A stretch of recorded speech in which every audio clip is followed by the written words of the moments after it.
Hello and welcome to another Best Junglers video for 10.8 Onward. The patch just went live with that juicy 20% experience buff to solo kills and also that slight buff to our late game camps, because those solo laners will be dying. They will be feeding 20% experience points not only to enemy laners, but also to those enemy junglers when they overstay trying to greed for a plate. And while people were expecting a decent shift in jungle meta, I didn't think it was actually going to be so big, but nevertheless I am here to give you the best performing junglers in solo queue. However, on that note, let me know in the comments if you are playing with something not on this list that you feel deserves more recognition. And of course, don't forget to like and subscribe if you enjoyed the video. And without hesitation, let's begin. Well, what do we have here? A new king on top of the S page. Yes, it has to be the monkey, the bonobo, the guy who ints when he's on your team but is 20-0 when he's on the enemy team. The jungle version of spin to win, except this time he knocks everyone up and he does it twice. He has sneaky damage, lower cooldown resets, camouflage, and yeah, did I mention sneaky damage? The champion can come out of nowhere, get 2 kills in a simple 2v1 situation. He can be a lockdown teamfight engager, nice sustained damage over time, very snowbally. Yes, he does have his weaknesses. However, this champion is currently sitting at 52% win rate top lane, 52% win rate in the jungle. Whenever you can have surprise factor, outplay ability, and of course CC, you're looking at a pick that can work all the way from low elo to high elo. And that being said, he's also pretty simple to use. I've actually taken to banning it just because I don't want to face it. I do not trust my laners to understand how to play against it and not feed it unnecessarily. I mean, you want to help push a wave and deny a little bit of experience to the enemy laner. Your laner freaks out like you can't share anything and all of a sudden he's dishing out free meals to the enemy jungler. It's ridiculous. But in terms of dishing things out, we've got Zac and he's dishing out blobs and CC. Still the best solo queue tank in the game, still sheds himself and can pick it up to heal, and still can dive bomb from literally anywhere on the map. If you're a jungler that likes to circumnavigate vision, but maybe you're a little bit lazy, walking around that ward, that seems kind of tedious, I don't want to do that, take Zac. Max E, long range dive bomb the laner, and guess what? ADCs and mid laners and most elos, they're not gonna dodge that, especially after you burn the flash the first time. Not only does he give you early and mid game control from a ganking perspective, make sure you're doing that, he gives you dominant teamfight scaling. If your team throws, and they will, and the enemy team throws, and they will, you can be the deciding factor on how to win those teamfights with good positioning, good engages, and good ult bouncy peel. And yeah, you see that's Elise. She's still strong, yeah? She still ganks a lot early, she still has insane tower dives, she controls the entire early game. A good Elise will shred any jungler in the game, a good Elise will know how to secure objectives and close up at 25. She's not a low elo pick and she can be difficult to master, but once you get control of this champion and understand her win conditions, she's still the best jungler in the game. And guess what? Once you get a little bit fed with Elise, the invades into the enemy jungle, I did a video on this last weekend, the traps you can set for counter ganks, Elise will pick up a lot of solo kill experience, and that's something very important to note. Wukong and Elise both get a lot of solo kill experience if you play them properly, and that's exactly what you want to capitalize on in this meta.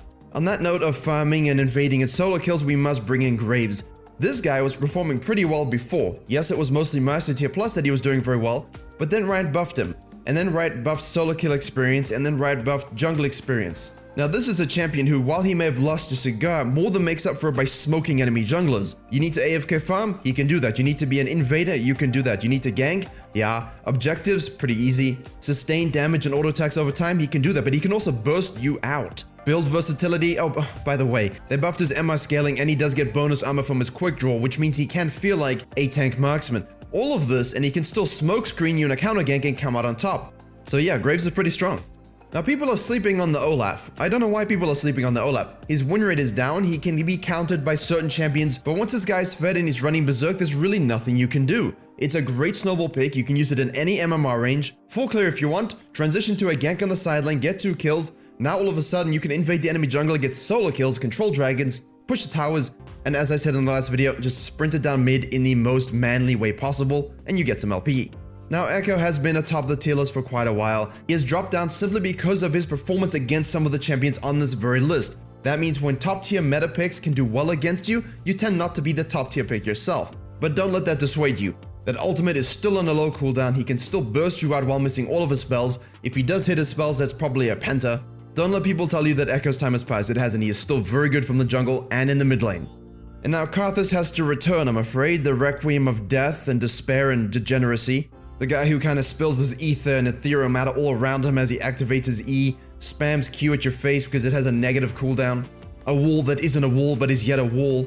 Anyway, I digress. He's been a very good jungler for quite a long time. His win rate has been lower recently. But again, he was still one of the best junglers in the game, if not the best. And what happens when you buff experience of camps? Kha'zix says, oh, right, that farm that I had, it's gone. I'll take yours now. So he's benefiting twice. His win rate has gone up, his presence will increase again. Kha'zix still exists when he shouldn't. Honestly, if you're a farming jungler who doesn't like to interact with ganks too much, you just like having super amounts of experience, you want to be able to dish out decent 1v1 damage and win those even, and you want to save your lanes from themselves, Kha'zix is here to help you. For the price of your soul, of course. And on the note of soul selling, you can also do it if you want to play Shaco. He hasn't really done as well recently as he has been in the past, so nerfs hit him a little bit, just a little bit, and the greater meta around him has made him less effective. But that doesn't mean he still isn't good. His win rate is solid. If you are good at Shaco, if you are good at sneaking around, if you're good at messing around with laners' minds, this champion works. And that's all I want to say about him because we are going to the A page. Oh, hello Master Yi, it looks like that ultimate nerf hit you just a little bit. An alt nerf plus a funnel nerf means Master Yi has dipped a bit, but he could still very easily be on the S page. He's still a great pick for most MMRs. I don't suggest you play him just because it doesn't teach you the fundamentals about jungling. Nonetheless, you can't argue with his success. And before I go on with this page, I want to say that I could have had many champions on here. It feels like the A tier page of junglers is actually extended this patch. There are a lot of things that are doing sort of well. They're kind of between that A tier and B tier page. They don't really have a spot. And as such, I spent some time thinking what's the best junglers for solo carry potential. Now, the one you will notice that's missing is Warwick. I haven't put him on the list. I think he's still overrated. I main Warwick. He is very good, he's well-rounded, but you have to ask yourself why you would pick him over any of the jungles on this page in terms of overall and complete jungling. His rotations, dragon control, and dueling ability are supreme. Just keep in mind that he is solid and decent, but these champions on this page are equally so. Just gonna give him the honorable mention on the A page, and now we will move on to the Nunu and Willem. Second highest win rate tank, definitely still great in solo queue. Roll the rivers, do your thing, nothing's changed. The Nunu's universe is the Nunu's universe, and you keep on keeping on. And of course securing all the objectives on the map possible. And if you don't like melee champions and you don't like tanks, Trundle is still good. I mean, he could be S tier page as well, it's just his play rate and win rate. He doesn't seem to have that 1v9 carry potential we kind of look for in solo queue junglers. I mean, he can do it, but it's not exactly as easy as some of the others. You kind of have to think like a troll, and you really have to chase people around like you really want to shove the ice pillar, you know, where they don't want you to shove it. Because of his chomp, because of his kit, because of how he plays into tanks, his team fighting in solo queue can be profound. Now, the pretty kitty is here. Rengar's win rate is looking very spicy this patch. Still hard to use, still best for diamond and above. If you wish to begin learning with Rengar and gold platinum, go for it. Just remember there's a learning curve and you need to figure out a way to be truly alpha aggressive. You need the 20% solo kills. If you're not getting those, if you're not exerting your will on the map, you're going to fall behind and you won't be able to use his power curve. When we say knife cat, we don't mean bread knife cat. You're trying to cut up, not butter up. Now, Rek'Sai has come out of the woodwork a little bit. People saying, wow, she's OP last 2 patches, she's super good. And while I think she's very good on high elo and above, and she's still very good in that diamond platinum range,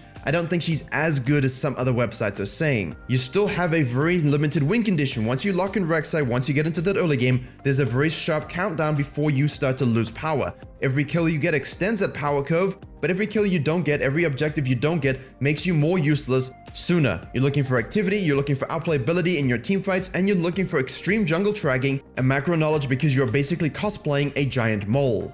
But if moles aren't your thing and you like flying dragons, at least mixed with a human, then Shyvana, Shyvana is really coming up very nicely. Not only for the AP, but also for the AD bruiser build. In fact, the latter might even be a go-to simply because Riot keeps buffing the experience in the jungle and Shyvana keeps farming it and farming it and farming it and getting all the free objectives and, you know, stacking, scaling with dragon takes. You're going to be looking at a chase down jungler, usually 2 levels ahead of you, with a whole bunch of dragon stats, with a strong bruiser build that can't die, or, you know, full AP mage assassin. I don't know, sounds like a very good solo queue pick to me. Now, Kha'Zix isn't in the best state in terms of his relative power, but he's still the quintessential baseline measuring stick for assassins. Conqueror, Harvest, Electrocute. I'm not going to say Hail of Blades, I don't like it, but you know, whatever, Hail of Blades. I mean, last year we had Phase Rush and the guy doing it was a Gurren who just reached rank 1 using Kha'Zix. And I actually did a video about this with Mobalytics specifically, so I'll link that below as well. But the different options in his build paths and playstyles really just make him absolutely great to use in solo queue with whatever team comps you might find yourself in. Not the best in terms of ruffle stomping, but if you have a brain, understand his mechanics, still great to control games 1v9 and get those wins. And finally, Fiddlesticks is making an appearance. People are learning how to play him. They're understanding that the fear takes about 300 years to wear off. They're learning to maximize the red raptors into the wolves blue grom, so you're getting a super 5 camp clear before 3 minutes. They're learning to use the effigies, when to position with the ultimate, using that unseen passive to get fears out of nowhere. Basically, he's starting to take over games a little bit. We're seeing some harvest, some electrocute, some predator to negate his slowness. I think this is the jungler to watch in terms of win rates over the course of the patch. Obviously, we only have a few days of data, but Fiddlesticks is looking more like Fiddlelogs.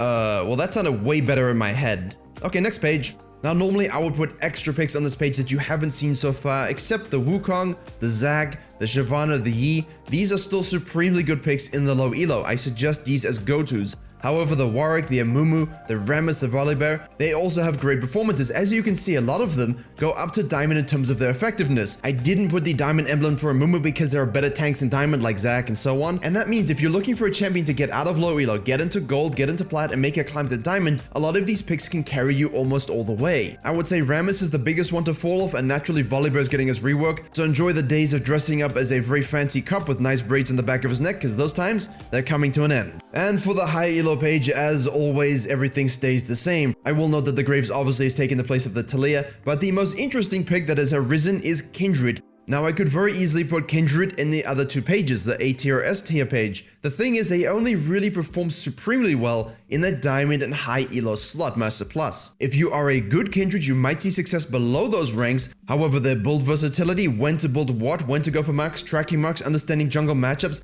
knowing that you can actually 1v1 people for a living, not going warrior into 4 tanks like pro players do, all of these things factor into Kindred. It's not just the mechanics and the in-game, it's the knowledge of the champion and the builds and the synergies that exist. Of course, once you have control of that, you're looking at a very strong pick, and they are doing very well at the moment. The win rate will dip, I think, a little bit, but it is nice to see one of my old mains doing very well again. They still need a rework, I think. But in terms of high elo, these are your core picks. You will see other things like Talias and Fiddlesticks and Zacs and Olafs. They really have a lot going on for them, but their love for Lee Sin is literally blind.